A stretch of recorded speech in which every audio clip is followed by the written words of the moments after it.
আসসালামু আলাইকুম। কেমন আছেন সবাই? আশা করি ভালো আছেন। আজকে ভিডিওটা বানাইতেছি হইল বাংলাদেশের খেলার বিষয় নিয়ে একটু কথা বলবো, অবশ্যই আপনারা শুনবেন।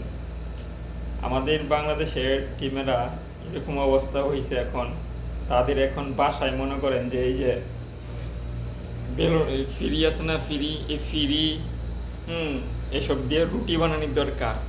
আর মনে করেন যে এলো এই যে দেখা যায় এটি দিয়ে মনে করেন যে তাদের মনে করেন হাড়ি পাতিলের কাম করার দরকার, ঘরের মাঠে বউয়ের সাথে কাজ করার দরকার, ঠিক আছে? তাদের আর খেলার বয়সটা নাই। তা না হলে মনে করেন ওই যে বাংলাদেশ আপনার দুবাইয়ের কাছে একটা টিম, তারা কোনো আন্তর্জাতিক ম্যাচ জিততে পারে নাই, তাদের কাছে সিরিজ হারার মতন অসম্মানী আর মনে হয় কোনো দিন এরা মুখ তুলে তাকাইতে পারবো না, এরকমই মনে হইতেছে। তা না হলে দেখেন একটা দুবাই একটা ছুড়ুমুড়ু একটা দল আন্তর্জাতিক ম্যাচ জিততে পারে নাই, আর তারা সিরিজ জিতে গেছে। বাংলাদেশের কচু গাছের সাথে ফাঁস লওয়ার দরকার। সি বাংলাদেশের এখন দর্শক যারা আছে খেলা দেখে, তারা মনে করেন যে এখন আর খেলা দেখতে মন চায় না। শুধু তাদের মানে খেলার ধরন দেখে মানুষে এত মনের ভিত্তি হিংসা জাগতেছে, কয়দিন পরে দেখবেন আর মানুষ এই খেলাই দেখবে না।